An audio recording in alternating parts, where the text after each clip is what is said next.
Hi, I'm Vedika Sirwani. Welcome to my show Me and Mentors. कहते हैं जैसा अन्न वैसा मन। जिस तरीके का हम खाते हैं वैसा ही हमारा मन हो जाता है और मन हमारे पूरे शरीर को कंट्रोल करता है।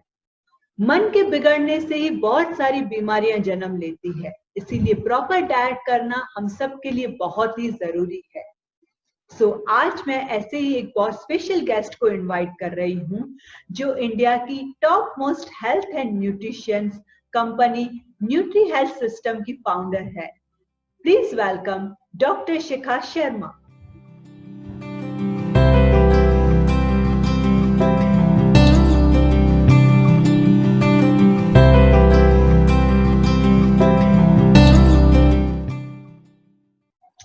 Hello Shikha ji. Hello. It's a great honor to have you on my show. Thank you so much. Shikha ji, dietitian कितना इम्पोर्टेंट रोल प्ले करता है आज की लाइफ में? एक्चुअली मैं पहले ना थोड़ा क्लैरिफाई करना चाहूंगी कि लोग मुझे डाइटिशियन जानते हैं, बट एक्चुअली मैंने कोई डाइटिशियन मैं एक्चुअली हूँ नहीं। मैंने कोई कोर्स नहीं किया डाइट का। मैं एक बाय ट्रेनिंग मेडिकल डॉक्टर हूँ। और मैंने मौलाना आज़ाद मेडिकल कॉलेज से ट्रेनिंग मेडिसिन में ली है। और जब मैं डॉक्टर बनी और वहाँ पे जब मैं इंटेंसिव केयर यूनिट में काम कर रही थी एज अ जूनियर डॉक्टर, तो मैंने रियलाइज किया कि जो हमारे पास जो पेशेंट्स आते हैं, हार्ट अटैक के जो मरीज आते हैं और उनको आईसीयू में बचाया जाता है लिटरली, वो वापस जाके फिर से वही गलतियां करते हैं जिसकी वजह से वो आईसीयू में आए हैं। यानी कि फिर से वही तरह का खाना खाते हैं, उसी तरीका का लाइफस्टाइल फॉलो करते हैं। तो मैंने ये डिसाइड किया कि as a medical doctor rather than कि मैं वेट करूं कि पेशेंट पहले हार्ट अटैक हो फिर मेरे पास आए, उसको पहले से ही प्रिवेंटिव हेल्थ केयर की पद्धति के द्वारा मैं पेशेंट को बचा पाऊं। तो fundamentally so dietitian like you had mentioned कि कितना इम्पोर्टेंट है, so nutrition important, fundamentally nutrition बहुत इम्पोर्टेंट है। And as a medical doctor ये मैंने पहले पहचाना जब मैंने पेशेंट्स को अपने सामने उनको देखा कि वो फर्टिलिटी देखी, डेथ देखी। तो जब एक एज ए जूनियर डॉक्टर, आप एज ए यंग डॉक्टर देखते हैं आपके सामने आपका पेशेंट गुजर जाता है आंखों के सामने और आप कुछ नहीं कर पाते, तो उस समय आपको लगता है कि एज अ डॉक्टर हमें तो बताया गया है कि how important correct eating is, but शायद पेशेंट को ये नहीं मालूम। That's true. So, and Shikha ji, usually आपके पास किस टाइप के क्लाइंट्स आते हैं और आप उनको अभी कैसे कंसल्ट करती हैं? मैंने जब पास आउट किया अपने मेडिकल कॉलेज से, तो जैसे मैंने आपको बताया कि मैंने न्यूट्रिशन का कोई कोर्स नहीं किया, मुझे इंटरेस्ट है न्यूट्रिशन में, आयुर्वेदा में। सो इसलिए मैंने कभी न्यूट्रिशनिस्ट के एज ए न्यूट्रिशनिस्ट कोई प्रैक्टिस नहीं किया। आई नेवर प्रैक्टिस, मेरी हमेशा एक टीम रही है। सो मैंने एक अपनी टीम बनाई जिसके अंदर हमने न्यूट्रिशनिस्ट को अपनी टीम में लिया, आयुर्वेदिक डॉक्टर्स को लिया। सो अब हमारे पास अबाउट 200 लोग हैं हमारी कंपनी में। तो मैं कंपनी चलाती हूँ। आई रन एन ऑर्गेनाइजेशन, उसके अंदर उसका नाम है न्यूट्री हेल्थ, यानी न्यूट्रिशन के द्वारा हेल्थ जिनको मिलती है। तो उसके अंदर हमारे जो पेशेंट्स आते हैं, क्लाइंट्स आते हैं, अलग अलग तरह के आते हैं, जैसे कि डायबिटीज और वेट लॉस जिनको चाहिए, या ब्लड प्रेशर के साथ वेट लॉस चाहिए, या जैसे बहुत हमारे इनफैक्ट थायराइड और पॉलीसिस्टिक ओवेरियन केसेस तो बहुत ज्यादा आते हैं। जैसे लड़कियों को पॉलीसिस्टिक ओवरी है और साथ में उनका वजन बढ़ा हुआ है, इसी तरीके से जो लेडीज में थायराइड की प्रॉब्लम है और उनका वजन बढ़ा हुआ है, तो हमारे पास नॉर्मली मेडिकल केसेस ही आते हैं। ओके, सही है। मैं पर्सनली कंसल्टेशन तो नहीं देती हूँ, क्योंकि एज अ मेडिकल डॉक्टर मुझे तो एलोपैथी आती है। न्यूट्रिशन की आप कह सकते हैं कि मैं एक ब्रांड एम्बेसडर हूँ, एक इवेंजलिस्ट हूँ, जो न्यूट्रिशन और आयुर्वेद को इस देश में विदेश में बढ़ाना चाह रही हूँ। So I'm not a nutritionist or a dietitian, and neither I'm an Ayurvedic doctor. I'm an allopath doctor, जो अब एक होलिस्टिक मेडिसिन एक ऑर्गेनाइजेशन जिन्होंने बनाई है। ओके, सो शिखा जी, साउंड्स वेरी गुड कि है ना एलोपैथिक डॉक्टर होने के बाद आप आयुर्वेदिक फॉलो करती हैं। सो ये ट्रांसफॉर्मेशन कैसे हुआ? सो ये ट्रांसफॉर्मेशन, जैसे जब मैंने प्रिवेंटिव हेल्थ केयर क्लिनिक पहले शुरू किया, तो हमारे पास पेशेंट आते थे जो कहते थे कि मुझे टॉन्सिलाइटिस का ऑपरेशन है, तो उसके बाद क्या मैं आइसक्रीम खा सकती हूँ? So as an allopath doctor तो हमें ऐसी कोई लिमिटेशन बताई नहीं जाती, तो हम कहते थे हाँ आप खा सकते हैं, ऐसा कोई इशू नहीं है, आप एंटीबायोटिक्स कर लीजिए अपना कोर्स पूरा तो आप खा लेंगे। हाँ, बट हमारे आयुर्वेदिक डॉक्टर जो टीम में थे वो मुझे कहते थे नहीं मैम, इनको आप आइसक्रीम और दही और ये सब दूध मत दीजिए, खट्टा मत दीजिए। So I used to ask them क्यों आप कह रहे हैं ऐसे? तो उन्होंने कहा नहीं मैम, आयुर्वेद में लिखा है कि जब कोई इन्फेक्शन हो या इन्फ्लेमेशन हो तो उसमें खट्टा और ठंडी चीज नहीं देनी चाहिए। सो मुझे ये बहुत इंटरेस्टिंग लगा, तो फिर मैंने अपने आप से आयुर्वेद पढ़ना शुरू किया, क्योंकि naturally I don't believe people when they say, मुझे I like to study scientifically myself, because being a science student मुझे एक दिमाग में क्वेश्चन हमेशा रहता था, क्यों क्यों कहा जा रहा है, राइट? तो जब मैंने Ayurveda on a personal capacity पढ़ना शुरू किया तो मुझे बहुत साइंटिफिक लगा, और साथ ही साथ मुझे ये भी लगा कि हम एलोपैथ डॉक्टर्स जो हैं, अगर आयुर्वेद और न्यूट्रिशन को जोड़ लें अपनी ट्रीटमेंट मोडालिटी में, तो एक्चुअली हमारे पेशेंट को 10 गुना फायदा बढ़ जाएगा। अगर एलोपैथी से सपोज एक्स अमाउंट फायदा होता है, तो अगर उसमें आयुर्वेद जोड़ दिया जाए और न्यूट्रिशन जोड़ दिया जाए तो 10 गुना बढ़ सकता है पेशेंट के लिए फायदा। तो ये थिंकिंग फिर मेरी वहां से शुरू हुई। Okay, so really it's great. So Shikha ji, जैसे कि अभी आजकल कोविड-19 का सिनेरियो पूरे वर्ल्ड वाइड में चल रहा है, तो इस टाइप पे हम अपनी इम्यूनिटी को कैसे बूस्ट अप करें एंड मेटाबॉलिज्म को कैसे इम्प्रूव करें? जी, तो मैं इनफैक्ट आपके जो व्यूअर्स हैं उनको मैं 10 पॉइंट्स बताना चाहूंगी। सबसे पहले रोज सुबह उठ के नस्यम करें। नस्यम का मतलब होता है कि 2-3 ड्रॉप देसी घी हर एक नॉस्ट्रल में डालना। तो आप लेट के उसके बाद 2-3 ड्रॉप जो देसी घी है लेट के अपने एक नसिका में डालना चाहिए। इसका फायदा है कि एक तो आपका ये साइनस एलर्जी सारा क्लियर करेगा, ये मस्तिष्क के लिए बहुत अच्छा है। ये आपके और जब आप देसी घी डालते हैं तो नॉर्मली वायरस बैक्टीरिया वहां पे रुक नहीं पाता, और क्योंकि वो ऑयल जो उसको डिसॉल्व करता है और उसकी वायरस को नेचुरली एक मेम्ब्रेन चाहिए होती है अटैच करने के लिए। तो जब आप देसी घी वगैरह डालते हैं तो उसमें वो मुश्किल आती है वायरस के लिए। दूसरी चीज है रोज गार्गल कीजिए, जिसके अंदर आप एक चुटकी भर हल्दी और चुटकी भर काला नमक गर्म पानी में, थोड़ा सा गुनगुने पानी में, उससे आप रोज गरारे कीजिए, ताकि आपका जो गले का जो थ्रोट एरिया है वो आपका डिटॉक्सिफाइड रहे, क्लीन रहे। तीसरी चीज है कि एक वेजिटेबल जूस की मैं आपको रेसिपी बताऊंगी, ये आपके जो दर्शक हैं उन्हें जरूर फॉलो करनी चाहिए। उसके अंदर एक आंवला, 2 टमाटोस, थोड़ा चुकंदर, बीटरूट, थोड़ी सी अदरक, 5 तुलसी के पत्ते, और थोड़ा लौकी, यानी कि जो पेठा या लौकी। इसको रोज सुबह अपने मिक्सी में जूस करके या जूसर में जूस करके इसको 1 गिलास हर एक जने को पीना चाहिए। तो ये आप कह सकते हैं इम्यूनिटी का एक मिक्सचर है, एक जूस है।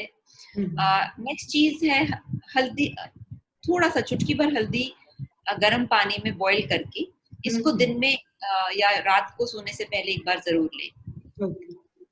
एक जो चीज बहुत इंपॉर्टेंट है कि लोग बहुत तला हुआ खाते हैं, लोग बिस्किट, नूडल्स और ये इंस्टेंट नूडल्स, फ्राइड खाते हैं। तो कोविड का समय नहीं है कि आप ये सारी चीजें खाएं, ये आपके लिवर को नुकसान करती हैं, और अगर लिवर को नुकसान हुआ तो फिर आपकी इम्यूनिटी अपने आप गिर जाएगी।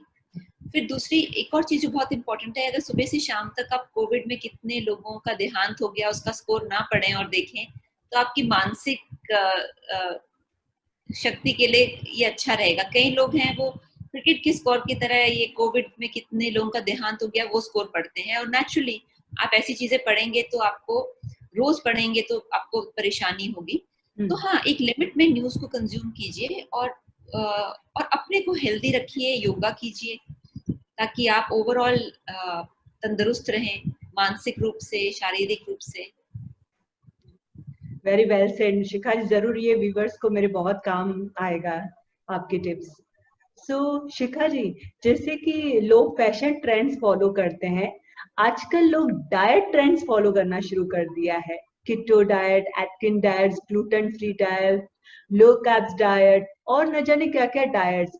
तो ये किस हद तक सही है और कौन सी डाइट किसके लिए सही है, वो कैसे पता चले? देखिए, जो कीटो डाइट है, ये शुरुआत हुई थी क्योंकि जो बच्चे हैं जिनको दौरे पड़ते हैं, तो उनको दौरा पड़ता है, उनके अंदर कुछ एक एंजाइम होते हैं जो कुछ कार्बोहाइड्रेट्स को डाइजेस्ट नहीं कर पाते। तो उस समय ये पता लगाया था कि अगर उनको कार्बोहाइड्रेट के बिना कोई डाइट देनी हो तो क्या डाइट दी जाए ताकि बच्चे के ग्रोथ में भी ज्यादा प्रॉब्लम ना आए, उसमें कॉम्प्रोमाइज ना हो। तो फिर ये देखा गया कि अगर उनको मीडियम चेन ट्राइग्लिसराइड्स यानी MCTs जो कि कोकोनट में होते हैं, इस तरह की डाइट दी जाए ज्यादा तो उनको दौरा नहीं पड़ता। फिर मीडियम चेन ट्राइग्लिसराइड्स या कोकोनट इस तरह की चीजें क्या करती हैं कि ये बेसिकली लिवर को बाईपास करके ये डायरेक्टली आपको एनर्जी देती हैं, यानी कार्बोहाइड्रेट की जरूरत ना पड़ के आपको यू कैन यूज MCTs। तो उसमें कीटोन जो इसका एक प्रोडक्ट बाय प्रोडक्ट होता है डाइजेशन का, तो वो एज अ एनर्जी सोर्स काम करता है। तो इसका नाम फिर कीटोन डाइट से कीटो हो गया शॉर्ट फॉर्म में, जो नॉर्मली इंड्योरेंस एथलीट्स को दिया जाता था, जो लोग भागते दौड़ते हैं, और बच्चों को दिया जाता था जो जिनमें इस तरह के दौरे पड़ते हैं। अनफॉर्चुनेटली, क्योंकि आम तौर पे लोगों को एक मैजिक बुलेट या एक लॉटरी चाहिए होती है लाइफ में, तो उनको लगा कि कीटो डाइट से वजन घटता है, तो फिर हम भी वजन घटाने के लिए कीटो डाइट ही करें। प्रॉब्लम कहाँ आती है कि कीटो डाइट में आपको जो विटामिन्स और मिनरल्स चाहिए वो नहीं होते मौजूद। जैसे ही विटामिन्स मिनरल्स आपके डाइट में मौजूद नहीं होंगे तो आपके hair fall, skin problem, liver problem, सबसे बड़ा गॉल ब्लैडर प्रॉब्लम शुरू होती है। गॉल ब्लैडर में पथरियां हो सकती है क्योंकि आपकी डाइट में जो एलिमेंट्स हैं जो आपकी बॉडी को अल्कलाइन रखते हैं, जो बाकी चीजों से मिलते हैं, वो आप नहीं ले रहे हैं। तो कीटो डाइट में प्रॉब्लम है। Keto diet should only be done under a medical supervision. अगर कोई अपने आप से कीटो डाइट कर रहा है तो उसकी गॉल ब्लैडर में स्टोन होने की ज्यादा चांसेस हैं। इसी तरीके से जो एटकिन डाइट है, पढ़े लिखे लोगों को भी ये पता नहीं है एटकिन क्या है।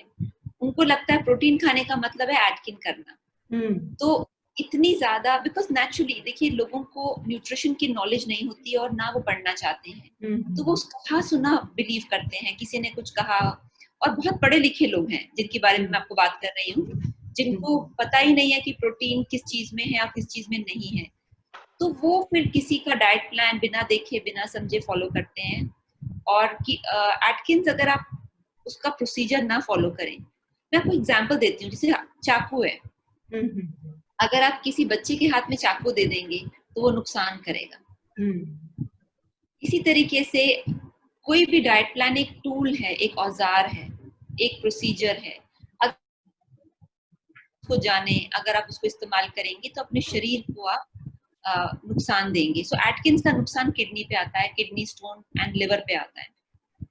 तो इस तरीके से हर डाइट प्लान, क्योंकि वो एक औजार की तरह है, तो उसका एक जो नेगेटिव इम्पैक्ट है वो आपके शरीर पे, या तो किडनी, या तो लिवर, या तो स्किन, या तो हेयर, या इवन फर्टिलिटी, आपकी फर्टिलिटी पे भी आता है, आपके मानसिक इमोशंस पे भी आता है। लोग डिप्रेस हो जाते हैं, लोग उनमें इमोशनल मूड स्विंग्स आते हैं, क्रेविंग्स आते हैं। यानी कि इस तरह की डाइट प्लान्स जो इंसान खुद कहीं से पढ़ के थोड़ा पढ़ा, थोड़ा, जिसको कहते हैं little knowledge is a dangerous thing, तो आधा पढ़ा आधा समझा और उसके बाद फिर उससे कोशिश किया, तो ये सब चीजें हार्मफुल होती हैं। अगर कुछ डाइट प्लान फॉलो करना ही है तो आप जो आयुर्वेदिक पद्धति है उसको समझें और उसी को फॉलो करें। बहुत ही अच्छी इंफॉर्मेशन दी शिखा जी आपने हमें।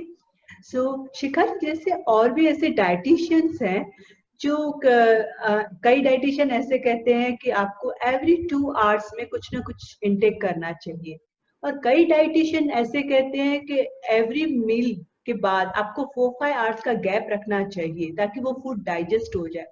तो लोग आजकल ये भी कंफ्यूज्ड हो गए हैं कि किसको फॉलो करना चाहिए।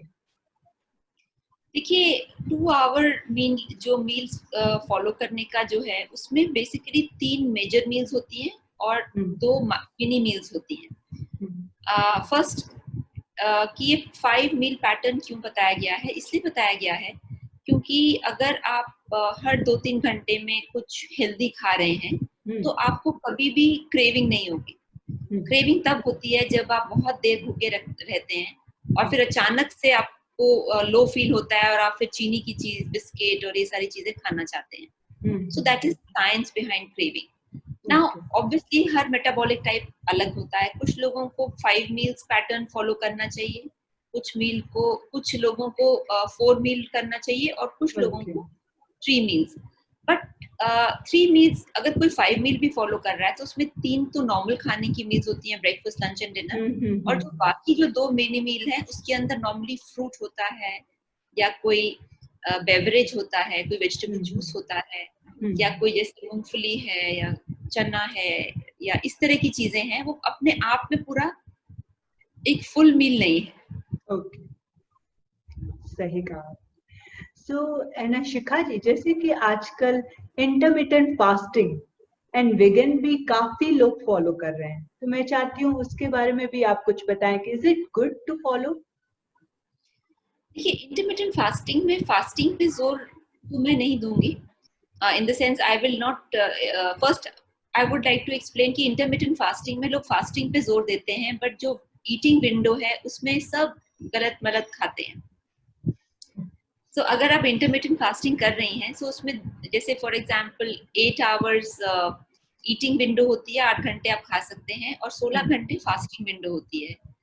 तो ये जो 8 और 16 घंटे का जो प्रोसीजर है, अगर इसमें आप 8 घंटे में हॉट चॉकलेट शेक पी रहे हैं, आइसक्रीम खा रहे हैं, चीनी की चीजें खा रहे हैं, बिस्किट खा रहे हैं, तो कोई फायदा नहीं है। It's a waste of time and energy.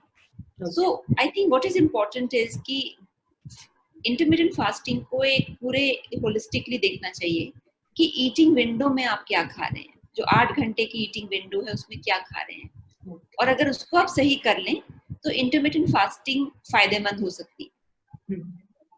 और इसका सबसे बड़ा फायदा ये होगा कि लोग समय पे शाम को खाना खा के सो जाएंगे, क्योंकि अनफॉर्चुनेटली लोग जो खाना खाते हैं वो स्पेशली लॉकडाउन में 12 बजे, 11, साढ़े 11 बजे खाना खाते हैं। ये शरीर के लिए नुकसानदायक है। तो कम से कम इंटरमिटेंट फास्टिंग में वो अपना खाना सही समय पे खाएंगे, विच इज सनसेट, सूर्यास्त। सो हमें मतलब सो हमें 12 से 8 के बीच में हमें हमारी तीनों मील कंप्लीट कर देनी चाहिए। आइडियली हमें एक्चुअली 10 to 6, 10 बजे से 6 बजे तक खत्म कर देनी चाहिए। सुबह 10 बजे फर्स्ट मील होनी चाहिए and by 6 o'clock you should finish, यानी सूर्य अस्त तक खत्म कर देना चाहिए। उसके बाद नहीं खाना चाहिए कुछ, उसके बाद पानी आप पी सकते हैं जितना, मतलब if you want to drink water, but और कुछ नहीं खाएंगे, ताकि आपके शरीर को उस खाने को डाइजेस्ट और अपने शरीर को रिजुविनेट करने का मौका मिले। और शिखा जी, आप वेगन के बारे में क्या कहना चाहेंगे? So vegan diet started in the west, क्योंकि आप देखते हैं कि जो गाय है वो दूध देती है जब उसका बछड़ा जन्मता है, जब उसका बछड़ा पैदा होता है। और हम इंडिया में, भारत में गाय को एक माँ की तरफ समझते हैं, क्योंकि हम उसके बच्चे का दूध हम पीते हैं, जो दूध उसके बच्चे के लिए है वो हम पीते हैं। तो इसीलिए यहाँ पे पूजा जाता है कि हम किसी के बच्चे का जो हक है हम ले रहे हैं। तो वेस्टर्न वर्ल्ड में जो लोग बहुत सेंसिटिव हैं या जो बहुत एनिमल लवर्स हैं, उन्होंने रियलाइज किया कि जो माँ का दूध एक अपने बच्चे के लिए है, एज ह्यूमंस हम उसको छीन के पी रहे हैं। और यही नहीं, क्योंकि नेचुरली एक माँ दूध देती है अपने बच्चे के लिए, उसकी परवरिश के लिए, और एक समय तक दूध देती है। लॉन्ग पूरी अपनी लाइफ टाइम तक तो नहीं देती है, एक समय होता है। उस पीरियड को जो प्रॉफिट या मुनाफा चाहते हैं, उस पीरियड को बढ़ाने के लिए गायों को बहुत ज्यादा इंजेक्ट किया जाता है हार्मोन से और आर्टिफिशियल केमिकल से, ताकि वो दूध देती रहे। उससे क्या होता है, गायों की सेहत पे खराबी आती है, उनकी सेहत खराब होती है, उनकी ऑर्गन्स में खराबी आनी शुरू होती है। और उसके बाद एज ह्यूमंस हम लोगों को जैसे इस्तेमाल करके यूज करके फेंक देते हैं, वैसे ह्यूमंस हम एनिमल्स को भी यूज करके फेंक देते हैं। जब गाय बूढ़ी हो जाती है उसको हम बाहर छोड़ देते हैं। तो इस तरह की जो सेंसिटिव लोग थे उन्होंने सोचा कि अगर हम दूध ही पीना छोड़ दें, क्योंकि दूध एक मैंडेटरी खाना नहीं है, it's not a mandatory food, because जो माँ का दूध है वो बच्चे के लिए पर्याप्त है, और जब बच्चा बड़ा हो गया उसको माँ के दूध की जरूरत नहीं है, उसके बाद बाकी खाने और सब्जियां, फल, अनाज है उसके लिए। तो जो सेंसिटिव थे, एनिमल लवर्स थे, उन्होंने कहा कि हमें नहीं खाना जो दूध की बनी हुई चीजें हैं, ताकि जो गाय है उसके ऊपर अत्याचार ना हो। तो वहां से वीगनिज्म शुरू हुआ कि वीगन का मतलब होता है कि आप सब्जी, फल, अनाज खाएं और उससे अपनी एनर्जी, अपनी बैलेंस डाइट लें। आप किसी भी एनिमल को परेशान ना करें, यानी कि गाय को उसको परेशान ना करें, और जैसे नॉन वेजिटेरियंस नॉन वेज खाते हैं उसको परेशान ना, यानी किसी पे हिंसा या किसी का हक ना मारे। तो ये एक तरह का एक फिलॉसफी बनी है, it's a philosophical diet I would से। सो शिखा जी, इज इट मतलब है ना ये सही है फॉलो करना, क्योंकि हम हजारों सालों से देखते आए हैं कि हम लोग मिल्क लेते हैं, मिल्क कहते हैं कैल्शियम देते हैं, और है ना कर्ड है वो भी हमारे लिए बहुत बेनिफिशियल है, तो इसे फॉलो करना चाहिए कि नहीं? देखिए, personally I have on end of left milk and dairy. मैंने कई बार दूध दही छोड़ के भी देखा है और कोई ऐसी परेशानी नहीं होती है।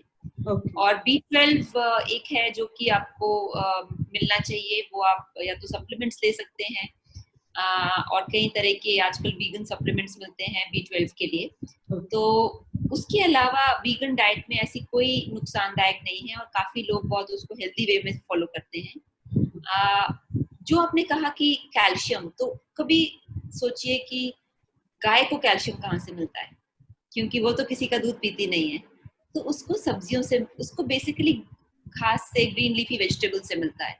तो यानी कि जो सोर्सेज ऑफ कैल्शियम है, जैसे रागी आटा एक बहुत बड़ा सोर्स है कैल्शियम का, इसी तरह से तिल जो है, तिल के जो बीज हैं वो बहुत बड़ा सोर्स है कैल्शियम का। तो ये जो हमारी प्रथा है कि हमें दूध दही ही पीना है, ये सिर्फ नॉर्थ इंडिया में है।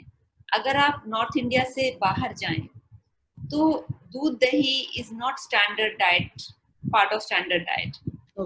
हाँ, अगर आप पीना चाहते हैं उसमें कोई दिक्कत नहीं है, तो बस एथिकल मिल्क को पीजिए, क्योंकि ethical milk besides being nice and compassionate toward the animal, ये आपकी सेहत के लिए अच्छा है, बिकॉज उसमें ऑक्सीटोसिन का इंजेक्शन नहीं है। एंड ऑक्सीटोसिन के इंजेक्शन से लेडीज में हार्मोनल इम्बैलेंसेस हो जाते हैं, क्योंकि लेडीज की हार्मोन सेंसिटिव होती है। तो जब वो ऑक्सीटोसिन वाला दूध आप पिएंगे तो आपके अपने शरीर में इम्बैलेंस शुरू हो जाएगा। तो शिखा जी, जैसे आपने बताया कि आपके पास ओबेसिटी वाले क्लाइंट्स ज्यादा आते हैं, मेजॉरिटी, और ओबेसिटी तो हमें पता है कि वर्ल्ड वाइड एक मेजर इशू है ही, और इसकी वजह से बहुत सारे हेल्थ इश्यूज भी हो रहे हैं, लोगों को लैक ऑफ कॉन्फिडेंस फील होता है, और भी बहुत सारी प्रॉब्लम्स वो लोग फेस करते हैं। तो ओबेसिटी के लिए आप कौन सा बेसिक डाइट प्लान सजेस्ट करती हैं? तो यहाँ पे मैं बताना चाहूंगी कि हमारी एक मोबाइल ऐप है, वैदिक डाइट ऐप। उसमें हमने सारे अपने डाइट प्लान फ्री में उसमें हमने मोबाइल ऐप में डाले हैं। एंड अगर आप उसको खोल के देखें, और उसमें डायबिटीज, कोलेस्ट्रॉल, हाइपर, जितने भी आपकी हेल्थ से जुड़े हुए डाइट प्लान है वैदिक, और हमने इसको क्यों बनाया और क्यों हम इसको फ्री रखते हैं। लोगों को लगता है किसी को नॉलेज देने से शायद लोग आपका अपना काम बंद हो जाएगा, ऐसा नहीं है। और इसीलिए मैं ये इंटरव्यू भी कर रही हूँ, क्योंकि मुझे लगता है कि हमारी प्रथा में नॉलेज फ्री देनी चाहिए सबको।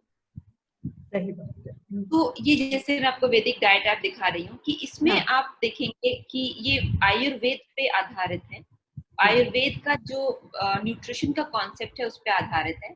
इसमें हमने फ्री पर्सनलाइज्ड डाइट प्लान्स में इनफैक्ट कोविड के लिए इम्यूनिटी डाइट प्लान भी इसमें फ्री है, ओके और इसमें डायबिटीज का डाइट फ्री है, इसमें कोलेस्ट्रॉल का डाइट फ्री है, पॉलीसिस्टिक ओवरी का डाइट फ्री है। तो इसमें सारे डाइट फ्री हैं।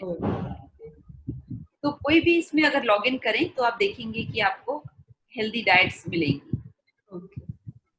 बट अगर बेसिक ऐसे पूछना चाहूँ मैं कि क्या खाना चाहिए क्या नहीं खाना चाहिए ओबेसिटी पर्सन वालों को, तो अगर आप शॉर्ट टिप देना चाहें तो। जी, देखिए सबसे पहले आई वुड से कि देखिए रात को टाइम से खाइए, सूर्यास्त के जैसे बिटवीन 6 PM टू 8 PM खाना खाइए। डिनर का बहुत बड़ा इम्पैक्ट आता है वजन पे। अगर आप पूरी कैलोरीज भी खा रहे हैं और रात को ही सारी कैलोरीज खा रहे हैं तो आपका वजन बढ़ेगा। यानी कि अगर आप सिर्फ 1000 कैलोरी ही खा रहे हैं बट वो सारी कैलोरीज आपकी शाम की हैं तो भी आपका वजन बढ़ेगा। सो फर्स्ट थिंग इज कि प्लीज इंश्योर दैट आप 6 to 8 PM डिनर करें। दूसरा, पूरे दिन में कम से कम 2.5 लीटर्स पानी पिए। तीसरी चीज है कि मोटा अनाज खाएं, जैसे कि मोटा अनाज जैसे कि मैदा ना खाएं, सूजी ना खाएं, दलिया है उसको खाएं, ज्वार है, बाजरा है, रागी है। तो थोड़ी सी वैरायटी खाएं, थोड़ा मोटा अनाज खाएं, क्योंकि जितना आप मोटा अनाज खाएंगे तो आपकी बॉडी में इंसुलिन का बैलेंस यानी तालमेल बना रहेगा। फिर नेचुरली सैलेड खाएं। हमारे देश में लोग खीरा टमाटर 1 या 2 पीस खाते हैं, पूरी प्लेट में शायद मुश्किल से 3 या 4 पीस होता होगा टमाटर और खीरा मिला के। तो जब तक आप एक बोल नहीं खाएंगे तब तक आपकी डाइट बैलेंस नहीं है। तो लंच में एक बोल आपको खाना चाहिए, डिनर में एक बोल खाना चाहिए। हरी पत्तेदार सब्जियां आपकी डाइट में होनी चाहिए। नॉर्मली लोग पनीर, राजमा, चावल और आलू गोभी, मतलब अगर आप सर्वे करें अपने दर्शकों का और उनसे बोलें कि आप क्या खा रहे हैं तो ये 5-6 डिशेस में उनका खाना निपट जाएगा। सही। तो लोग वैरायटी खाते ही नहीं है। हाँ, सही कहा। शिखा जी, ये भी कहा जाता है कि अभी जैसे न्यू डाइट्स ऐसे आ रही हैं कि आप वेट लॉस कर सकते हैं विदाउट एक्सरसाइज और विदाउट मतलब आप भूखे रहे भी, तो is it possible? It is 100% possible. Okay. देखिए एक्सरसाइज और वेट लॉस जब मैंने अपना ये शुरू किया था, अपना ऑर्गेनाइजेशन शुरू किया था, तो उस समय मुझे भी यही धारणा थी कि आप खूब एक्सरसाइज करेंगे और अब आप अपना सब कुछ खाएंगे तो आपका वेट लॉस होगा। बट मैंने I learn the hard way कि एक्चुअली वेट लॉस में 70% एक्सरसाइज डाइट का रोल है, 70%। और आप किसी भी जिम ट्रेनर से बात कर सकते हैं, 70% इज योर डाइट, आप क्या खा रहे हैं, एंड 30% इज योर एक्सरसाइज। तो वजन घटाने के समय 70% is your diet and 30% is your exercise. मगर जब आपका वजन घट जाए ये पूरा पलट जाता है। Yes. मैं यही पूछने वाली थी कि मेजोरिटी ऑफ लोगों को ये प्रॉब्लम आ रही है कि जैसे ही वो डाइट ब्रेक करते हैं तो बहुत ही जल्दी उनका वेट फिर से बाउंस हो जाता है, तो उसे मेंटेन कैसे? हाँ। जी, देखिए जब आप वजन घटा रहे हैं तो आपको 70% डाइट पे फोकस करना चाहिए और 30% एक्सरसाइज पे। जब आप वजन घटा चुके हैं फिर आपको 70% एक्सरसाइज पे फोकस करना चाहिए एंड 30% डाइट पे, यानी उसको पलट देना होता है। और ये बहुत इंपॉर्टेंट है बिकॉज लोग एक बार जब वेट लॉस कर लेते हैं एक अपनी डाइट अच्छे से मैनेज करके या उसको बैलेंस करके, तो उनको लगता है कि अरे अब तो एक्सरसाइज करने की जरूरत ही नहीं है। तब एक्सरसाइज करने की बहुत ज्यादा जरूरत है। इट इज, अगर आप नहीं करेंगे तो आपका वजन कभी भी स्टेबल नहीं रहेगा। तो ये जो एक साइंटिफिक प्रोसेस है यही लोगों को समझ नहीं आता। लोग कहते हैं आप कुछ भी खाओ एक्सरसाइज करो, वो गलत है। लोग कहते हैं कि आप सिर्फ डाइटिंग पे अपना हेल्थ मेंटेन करो, वो भी गलत है। एक्चुअली आपको, जैसे मैंने आपको अभी पहले टिप्स दिए, आप it's not how much you are eating, is what you are eating. सही कहा। ठीक है, पहले तो अपनी डाइट आप ठीक कीजिए और उसके बाद, क्योंकि हम इंसान हैं, हम साधु संत नहीं है, तो कुछ हमारी जो आदतें हैं वो तो नेचुरली बनी रहेंगी। तो किसी को मीठा पसंद है, किसी को चिप्स पसंद है, तो अगर आप चाहते हैं कि वो आपकी डाइट में थोड़ा बहुत शामिल हो, और अगेन आई वुड इंसिस्ट कि थोड़ा बहुत, 100% उस डाइट पे आप वापस नहीं जा सकते, आपको एक बदलाव लाना पड़ेगा अपनी थिंकिंग में।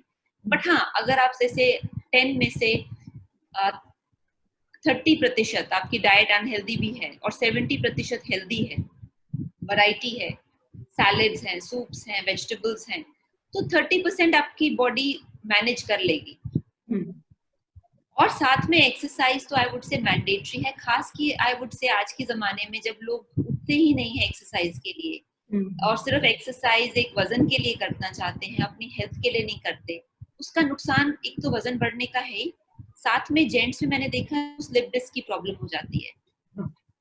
मोस्टली जो मेन है जो एक्सरसाइज नहीं करते हैं उनको 40s और 50s से उनकी जो डिस्क है वो क्रैश करनी शुरू कर जाती है, फिर उनको सर्जरीज और फिर कुछ ना कुछ इलाज शुरू करते हैं। तो 90% आई हैव सीन कि जो लोग हैं वो मैजिक बुलेट चाहते हैं, वो अपनी आदतें नहीं बदलना चाहते, वो डॉक्टर बदल देते हैं मगर आदत नहीं बदलती। सही कहा। शिखा जी, जैसे आपने कहा कि लाइफस्टाइल डिजीजेस भी जैसे डायबिटीज है, ब्लड प्रेशर है, कोलेस्ट्रॉल बहुत तेजी से हमारे इंडिया में बढ़ता ही जा रहा है।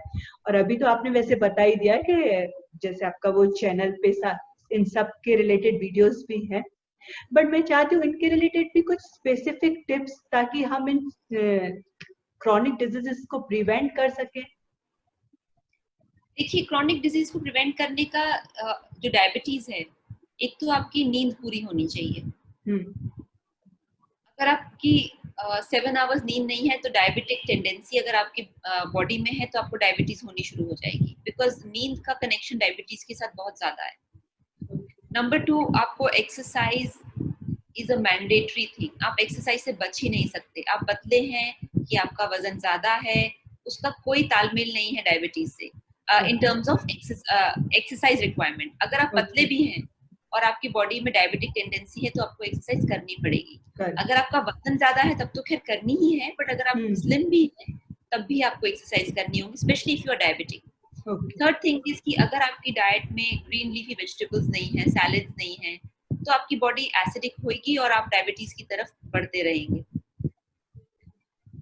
So what I am saying is कि जब आप कोई टेंडेंसी अपने पेरेंट्स से इनहेरिट करते हैं, चाहे वो डायबिटीज है, चाहे वो कोलेस्ट्रॉल है, तो उस टेंडेंसी का जो सोल्यूशन है वो है ही 3 चीज: correct sleep, stress management, incorporating healthy elements in your diet, जो मैंने आपको कहा फ्रूट्स हैं, वेजिटेबल्स हैं, सैलेड्स हैं।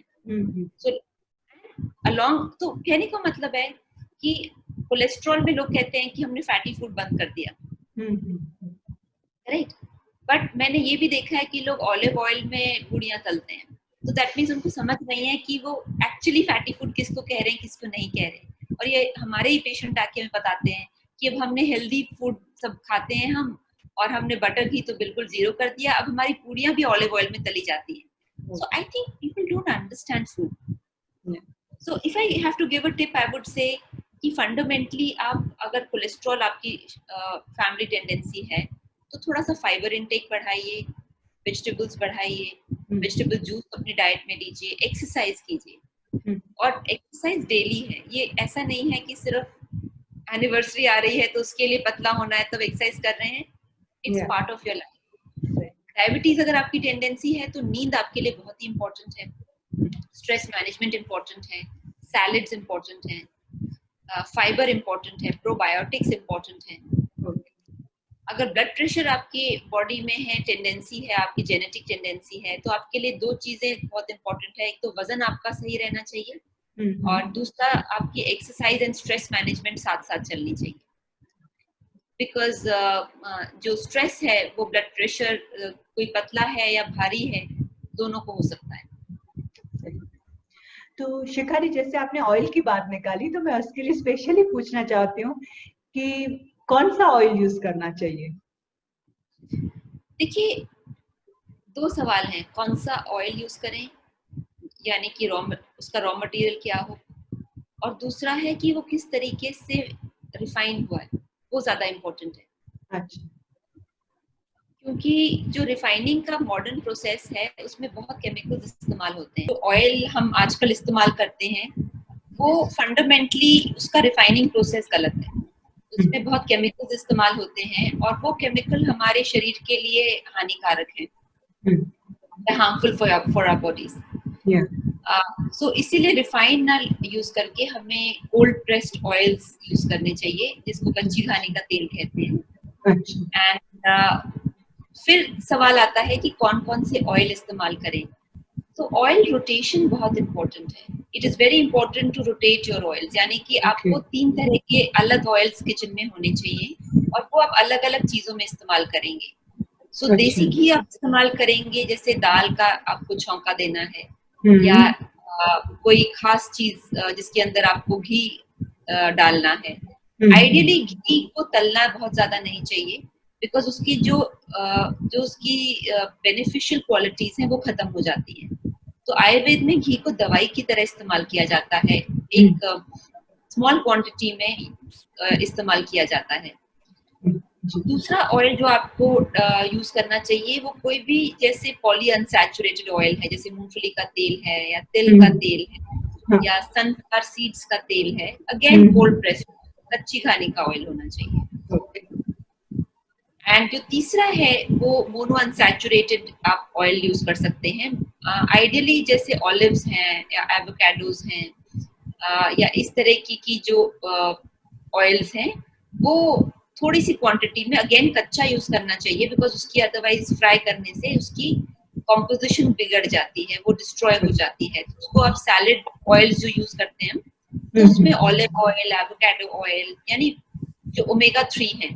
बट एक सबसे जो ज्यादा इम्पोर्टेंट है दैट इज कि आपको अपनी डाइट में एक हैंडफुल नट्स और ऑयल सीड्स खाने चाहिए, जैसे कि बादाम है, विंटर्स में अखरोट है, और फ्लैक्स सीड्स हैं या तिल के सीड्स हैं। तो एक छोटी बॉटल में आप ये सारे सीड्स डाल के उसको फ्रिज में रख सकते हैं और रोज एक हैंडफुल आपको खाने चाहिए। अच्छा, true, great. So Shikha ji, for a normal person, human being के लिए आइडियल बैलेंस डाइट क्या है? मींस मॉर्निंग से लेके रात तक क्या क्या लेना चाहिए? आइडियल बैलेंस डाइट तो ऐसे कोई फिक्स रेसिपी नहीं है, जैसे आपने बताया। जो मैंने पहले ये थे कि आपकी डाइट में सैलेड होना चाहिए, आपकी डाइट में फ्रूट होना चाहिए, आपकी डाइट में मोटा अनाज होना चाहिए, जैसे दलिया है, रागी है, और जैसे कि ज्वार है, बाजरा है। क्योंकि हर इंसान की अपनी प्रकृति होती है, बॉडी टाइप होता है, और उसके हिसाब से आपको अपनी डाइट को चूज करना चाहिए। बट जो प्रिंसिपल्स ऑफ गुड ईटिंग है वो मैं आपको बता रही हूँ, जैसे हरी चटनी होनी चाहिए, सॉसेस और केचप नहीं होना चाहिए। तो ये सारी चीजें, पानी होना चाहिए 2.5 से 3 लीटर। तो ये आपकी बैलेंस डाइट का एक पोर्शन है। हाँ, अगर मैं आपको कोई डाइट पता, हो सकता है आपके लिए सही हो बट किसी और के लिए गलत हो। डाइट ऐसी रेकमेंड नहीं करती, क्योंकि क्या होता है कि जैसे कि आप जैसे कपड़ा भी हमें एक दूसरे का फिट नहीं आता। बट हाँ, प्रिंसिपली मैं आपको बता रही हूँ कि ये सारी चीजें, ये एलिमेंट्स आपकी डाइट में होनी चाहिए। तो शिखा जी, किड्स के लिए भी कुछ स्पेसिफिक डाइट है ताकि उनका फिजिकल मेंटल ग्रोथ और अच्छे से हो पाए फॉर किड्स? हाँ, चिल्ड्रन के लिए आई थिंक मोस्ट इम्पोर्टेंट है उनको आप चीनी मत इतनी खिलाइए। आई थिंक सबसे बड़ी प्रॉब्लम है कि हम बच्चों को जो चीनी खिलाते हैं उससे उनकी बॉडी में डैमेज शुरू होता है, और सबसे ज्यादा हड्डियों में डैमेज होता है, बिकॉज चीनी के डाइजेशन में कैल्शियम इस्तेमाल होता है, और कैल्शियम इस्तेमाल कहाँ से आएगा? वो हड्डी से आएगा। तो यानी बच्चों की हड्डियां कमजोर हो जाती हैं, और उनका जो इंसुलिन है वो बचपन से इम्बैलेंस होता है। इनफैक्ट लेटेस्ट रिसर्च में देखा गया है कि जो पीडियाट्रिशियंस आजकल 2 साल तक बिल्कुल बैन कर दिया है कि मदर्स ना नमक खिलाएं बच्चों को, ना चीनी खिलाएं 2 साल तक, 0 salt sugar. So this is very important. Okay. So जैसे आपने बताया किड्स के लिए भी, तो प्रकृति के लिए भी आप जैसे बता रहे थे कि जैसे वात होती है, पित्त होती है, तो आजकल लोगों को डाइजेशन का थोड़ा प्रॉब्लम हो गया है, जैसे कि एसिडिटी, गैस्ट्रिक तो आए दिन है ना हो रही है बिकॉज ऑफ हमारे गड़बड़ खाने की वजह से। तो उसके लिए कुछ है ऐसे टिप्स कि ये नहीं हो? सबसे पहले त्रिफला लीजिए रात को।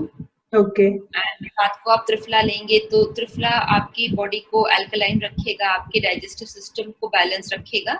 एक धारणा जो लोगों के मन में है कि त्रिफला लैक्सेटिव है और ये चूरन की जैसे सेना चूरन है, it's absolutely incorrect.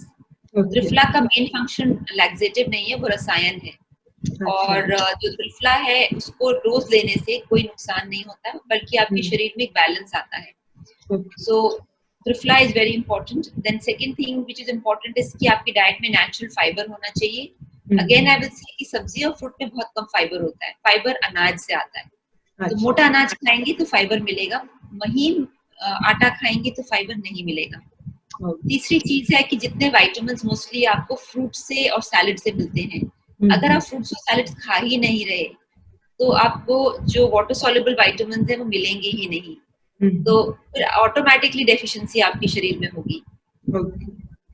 And next thing which is important is कि सनलाइट आपको मिलनी चाहिए। अगर सनलाइट नहीं मिलेगी तो विटामिन डी की डेफिशिएंसी नेचुरल है, आपको होगी। तो शिखा जी, जैसे आजकल हमने देखा गया है कि बहुत सारे डाइटरी सप्लीमेंट्स भी लोग ले रहे हैं, स्पेशली अगर हम यंगस्टर्स की बात करें तो वो प्रोटीन सप्लीमेंट्स ले रहे हैं for body building. So is it good? देखिए, अगेन आई वुड से देखिए, प्रोटीन एक औजार है, और ये समझ के अगर आप ले तो ये आपको फायदा करेगा, बट अगर ना समझी से ले, अगर आप इसको एक साइंटिफिक अंडरस्टैंडिंग से ना ले तो बहुत नुकसान करेगा। तो किस तरह के प्रोटीन्स फायदेमंद हैं, किस तरह के नुकसानदायक हैं? जो लोग अपना जिम में कोई भी प्रोटीन विदाउट लेबल खरीद लेते हैं, क्योंकि कई बार जो गुड क्वालिटी प्रोटीन्स हैं वो 5,000, 6,000, 8,000 का एक बॉक्स आता है। तो जिम में पैकेट्स, छोटे छोटे खुले पैकेट्स लोग बेचते हैं, जो हफ्ते 10 दिन 20 दिन, तो इसमें मिलावट होती है, ये एक्चुअल जेन्युइन नहीं है, तो ये गलती ना करें। और इसमें मिलावट है तो नेचुरली फिर वो कुछ भी अंदर डला हुआ है तो आपको नुकसान करेगा। दूसरी चीज है कि लोग प्रोटीन के साथ साथ जो ये जितनी भी आप इंसिडेंट सुनते हैं कि हार्ट अटैक हो गया या कुछ साइड इफेक्ट हुआ, ये साथ साथ में इंजेक्शन लेते हैं। और इंजेक्शंस जो लेते हैं वो ताकि उनकी जो मसल जल्दी बन जाए। और इंजेक्शंस के बारे में लोगों को पता नहीं चलता, मगर प्रोटीन लोग समझते हैं कि शायद प्रोटीन से नुकसान हुआ है, क्योंकि प्रोटीन तो पीते हुए लोग देखते हैं, इंजेक्शन तो ये चुपचाप बाथरूम में लगाते हैं। तो वो इंजेक्शंस आप इमेजिन नहीं करेंगे कि केमिकल्स भी हैं, और साथ में जो घोड़ों को इंजेक्शन दिया जाता है वो भी इस्तेमाल होता है। ये बहुत डेंजरस इंजेक्शंस लड़के लोग यूज कर रहे हैं अपनी बॉडी बिल्डिंग के लिए, तो वो नेचुरली गलत है। तीसरी चीज है कि प्रोटीन के जो डिफरेंट कॉम्बिनेशन या फॉर्मुलेशन है, लोगों को पता ही नहीं है, समझ ही नहीं है। तो कौन सा प्रोटीन कॉम्बिनेशन, तो जो सेफ कॉम्बिनेशन है वो वे प्रोटीन है, या जो जैसे राइस प्रोटीन है, पी प्रोटीन है, ये सेफ है। इसके ऊपर अगर आप कुछ ले रहे हैं तो आपको डेफिनेटली किसी प्रोफेशनल की सलाह से लेना चाहिए। अपने आप जैसे क्या है, किसी ने भेज दिया डब्बा और व्हाट्सएप कर दिया खाना कैसे है, ये गलत है। Because I told you this is all these things have to be taken in a scientific way. आप ये देखिए कि वेस्टर्न वर्ल्ड में जब वो कुछ शुरू करते हैं तो उस पर रिसर्च करते हैं और उसको एक बिल्कुल प्रोसेस और एक करेक्ट क्वांटिटी में लेते हैं।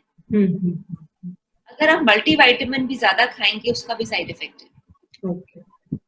अगर आप आयरन की गोली एक के बजाय 2 खाएंगे तो आपका लिवर खराब हो सकता है, अगर आयरन टॉक्सिकोसिस तक वो पहुंच जाए।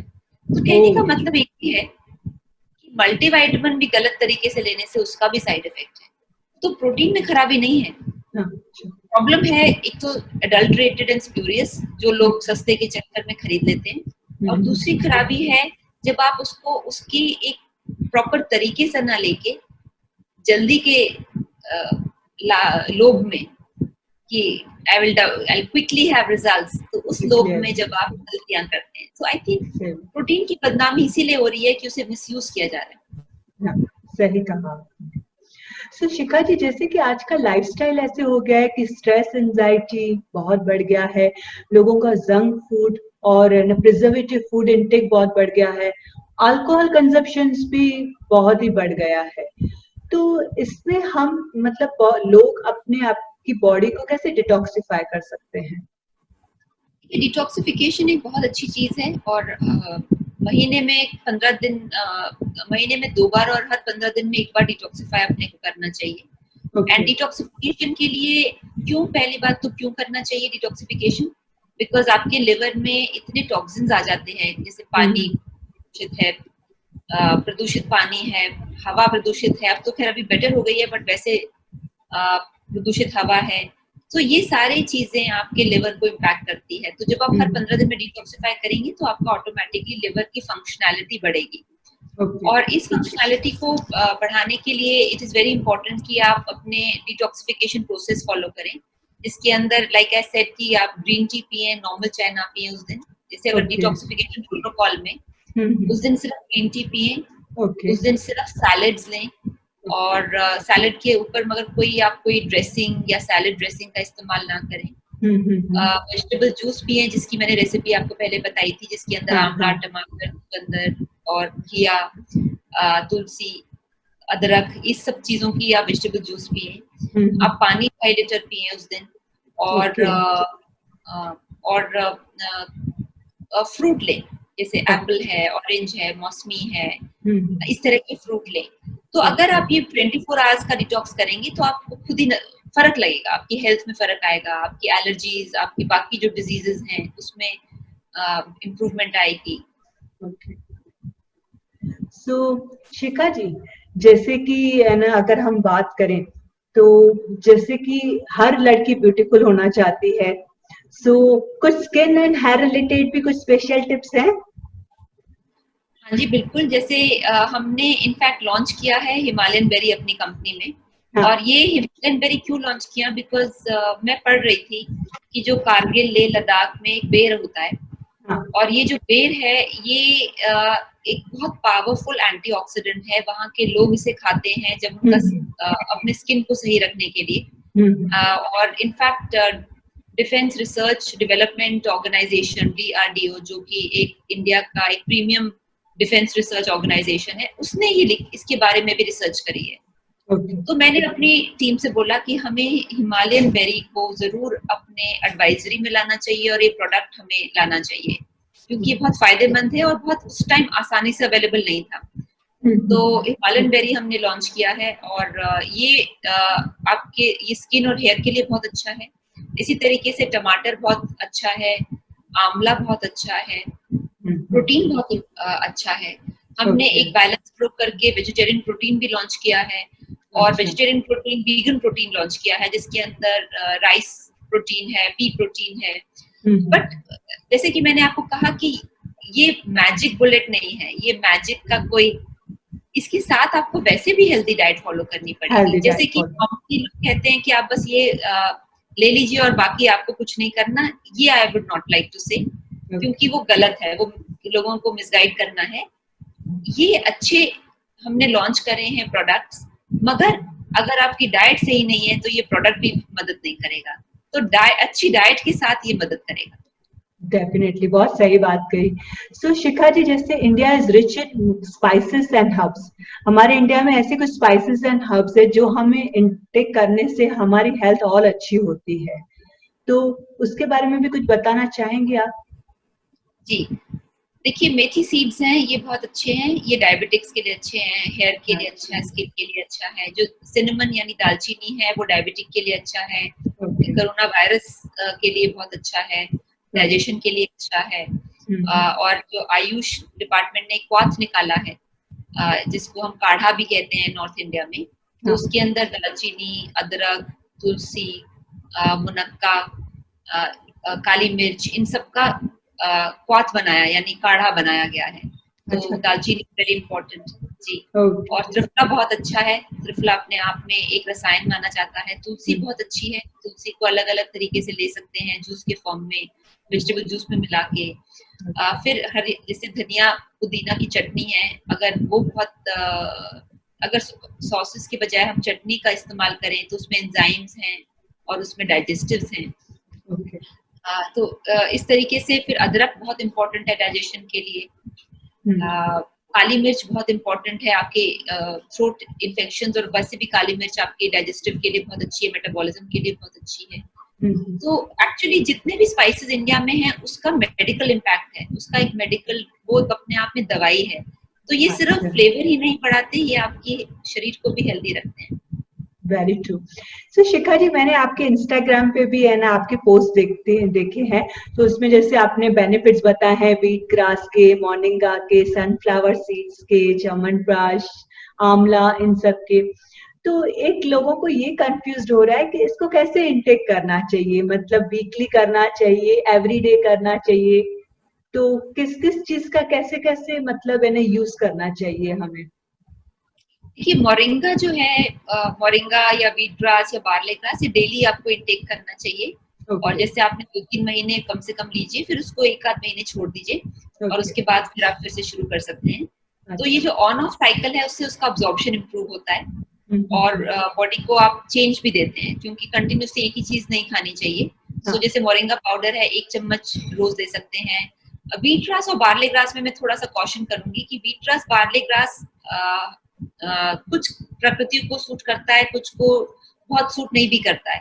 तो ये आपको अपने आप एनालाइज करना है। जैसे कि व्हीट ग्रास में कई लोग कहते हैं कि अरे हमारी तो हेयर स्किन बहुत अच्छा हो गया, और कुछ कहते हैं कि नहीं, व्हीट ग्रास खाने से मुझे थोड़ा सा पेट में जैसे गैस हो रही है, या मुझे बहुत अच्छा नहीं लग रहा है। तो उसके हिसाब से फिर अगर व्हीट ग्रास आपको सूट नहीं करा तो बार्ले ग्रास लीजिए।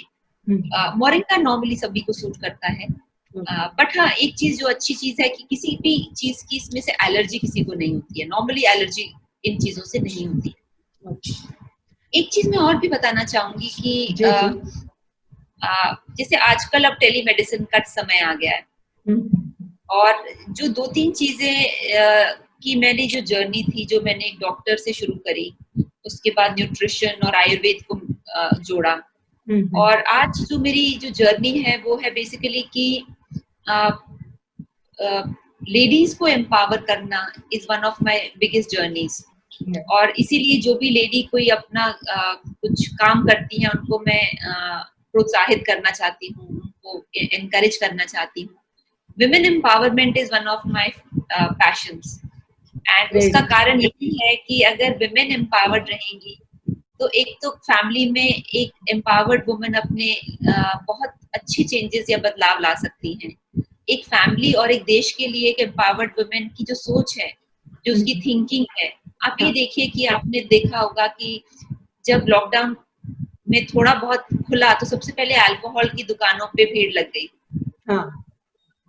क्यों लगी? बिकॉज आज की डेट में इंडिया में विमेन एम्पावर्ड नहीं है, और जो पैसा है घर का वो इन सब चीजों में जाता है। तो अगर विमेन एम्पावर्ड रहेंगी तो जो घर का पैसा है वो सही चीजों में लगेगा, गैम्बलिंग, अल्कोहलिज्म, इन चीजों में नहीं जाएगा। तो इसीलिए एम्पावर्ड विमेन इस देश की तकदीर बदल सकती हैं। और एक विमेन एम्पावर तभी होती है जब उसका टैलेंट और उसकी जो अपनी एक कला है उसको प्रोत्साहित, उसको एक मोटिवेशन मिले, उसको अपने आप को एक एक्सप्रेस करने का एक मौका मिले। तो हमारी कंपनी में ऑलमोस्ट 70% विमेन एम्प्लॉइज है। नॉर्मली कंपनीज में होती नहीं है इतनी विमेन एम्प्लॉइज, बहुत हुआ तो 25-30% होती हैं। हमारी कंपनी में 70% विमेन एम्प्लॉइज है। So that is something which is a unique thing. Second thing is कि जो मैंने अपनी कंपनी शुरू करी, उसके बाद फर्स्ट राउंड ऑफ इन्वेस्टमेंट लिया फॉरेन इन्वेस्टर्स से, सेकंड राउंड ऑफ इन्वेस्टमेंट लिया। तो ये मेरी जो एक जर्नी थी वो एज अ वुमेन एंटरप्रेन्योर थी। एंड नॉर्मली हमारे देश में वुमेन एंटरप्रेन्योर को प्रोत्साहित नहीं किया जाता है। सही कहा। तो ये एक मुश्किल जर्नी थी, और मुश्किल इसलिए थी कि विमेन को आप नॉर्मली फैमिलीज ज्वेलरी और ये सारी चीजों में उलझा के रखते हैं, बट उसके टैलेंट को आगे बढ़ने का इतना मौका नहीं मिलता है। But I was very lucky and blessed कि मुझे अपने टैलेंट को आगे करने का मौका मिला। एंड जो एक 2 राउंड्स ऑफ फंडिंग उठा के मुझे ये भी लगा कि हाँ, अगर वुमन चाहे अपना बिजनेस बनाना तो वो बना सकती है। यानी there are investors who are looking for women entrepreneurs. ये मुझे बहुत अच्छा लगा। और तीसरा, जैसे टेलीमेडिसिन है, और इस समय जो पहले भी जो मैं पहले कहती थी कि इंडिया बेसिकली भारत गांव में रहता है, शहरों में तो बहुत कम भारत है। हाँ, तो सही है। और गांव में हेल्थ केयर सिर्फ टेलीमेडिसिन के द्वारा पहुंच सकता है। तो टेलीमेडिसिन इंडिया का फ्यूचर है। और True. आज की डेट में कोविड के समय अब सब लोग टेलीमेडिसिन की तरफ जा रहे हैं। मगर जो पहली बार हमने अपना टेलीमेडिसिन सेंटर शुरू किया था 2008 में शुरू किया था। Oh wow.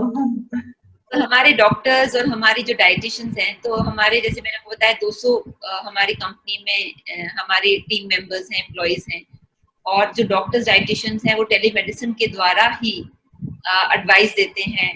और इसीलिए हमने टेक्नोलॉजी को अपने कंपनी में 2008 से जोड़ना शुरू किया।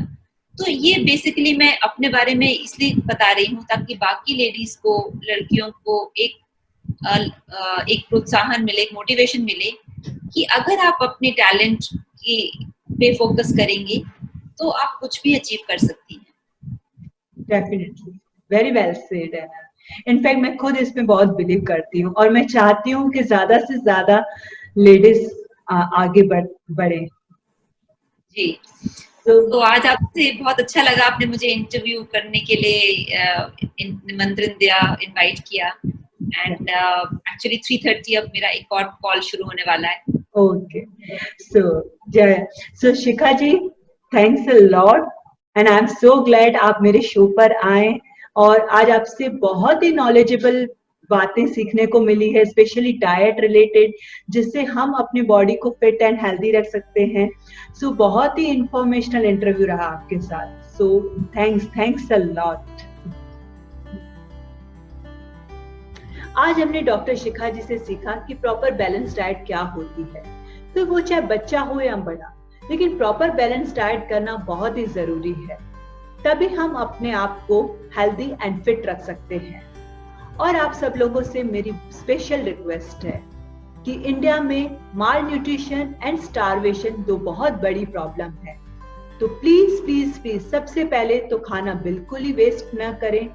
एंड सेकंड थिंग, जो लोग आर्थिक रूप से सक्षम हैं, प्लीज आगे आइए और इस प्रॉब्लम को सॉल्व करने में मदद कीजिए। खुद भी स्वस्थ रहिए, देश को भी स्वस्थ बनाएं। Thank you for watching my show and please don't forget to subscribe my channel. God bless you all.